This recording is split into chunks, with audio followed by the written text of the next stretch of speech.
शांति। आज 18 सितंबर 2024 है।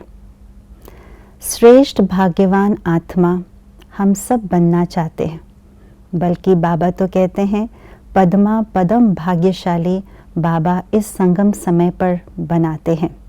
तो ऐसे श्रेष्ठ भाग्यवान पद्मा पदम भाग्यशाली कौन हैं, कैसे होते हैं, वो आज का स्लोगन हमें स्पष्ट रूप से बता रहा है। आइए सुनते हैं आज का स्लोगन। परमात्म मोहब्बत के झूले में उड़ती कला की मौज मनाना, यही सबसे श्रेष्ठ भाग्य है।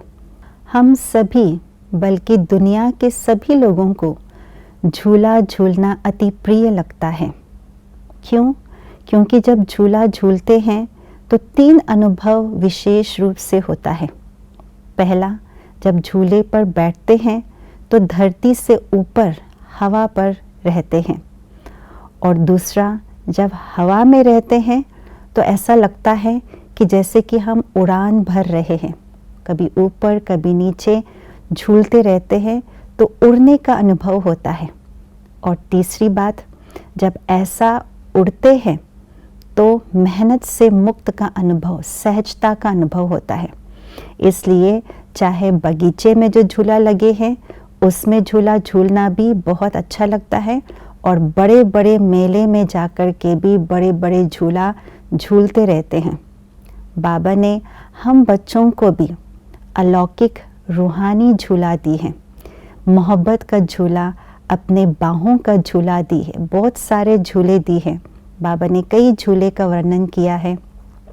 ज्ञान का झूला, स्नेह का झूला, अतीन्द्रिय सुख का झूला, इन सब झूले पर बाबा हमें झुलाते रहते हैं।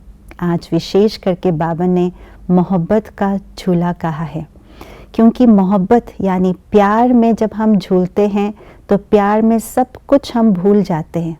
दुख, चिंता, भय सब उससे उपराम हो जाते हैं। क्योंकि जब बाबा के परमात्म मोहब्बत में हम झूलते हैं तो धरती के आकर्षणों से परे उपराम स्थिति में स्थित हो जाते हैं। और दूसरा, हम परमात्म मोहब्बत के झूले में उड़ती कला का अनुभव करते हैं, ऊंची स्थिति का अनुभव करते हैं। जैसे फरिश्ता उड़ता है तो फरिश्ते स्थिति का अनुभव करते हैं। और तीसरी बात, इस मोहब्बत के झूले में झूलने से बिल्कुल मेहनत से मुक्त हो जाते हैं। जो भी बाबा श्रीमत देते हैं, जो भी पुरुषार्थ हमें करने हैं, वे बिना मेहनत के सहजता से हम सब कुछ प्राप्त कर लेते हैं। बिन मेहनत की प्राप्ति होती है। जो भाग्यवान होते हैं वो कम मेहनत में सबसे ज़्यादा प्राप्ति का अनुभव होते हैं, इसलिए उसको भाग्यवान कहा जाता है। लेकिन जिसका भाग्य कम होता है वे बहुत मेहनत करने के बाद भी थोड़ी सी प्राप्ति करते हैं। इसलिए बाबा कहते हैं सदैव मोहब्बत के झूले में झूलते रहो। लेकिन कई बार बाबा ने ये भी वर्णन किया है, बच्चों को माया के झूले में झूलने का 63 जन्मों से अनुभव है, तो बाबा के अनेक झूले में झूलते झूलते माया के झूले में भी चले जाते हैं। माया के झूले हैं आलस, अलबेलापन, निद्रा। तो इसलिए बाबा कहते हैं बाबा के इस झूले में झूलते रहो। इसका फुल अटेंशन देना है कि मैं कौन से झूले में हूँ। झूले से धरती पर पाँव, बुद्धि रूपी पाँव ना जाए, इसका फुल अटेंशन रखते हैं, वही श्रेष्ठ भाग्यशाली आत्मा होते हैं। ओम शांति।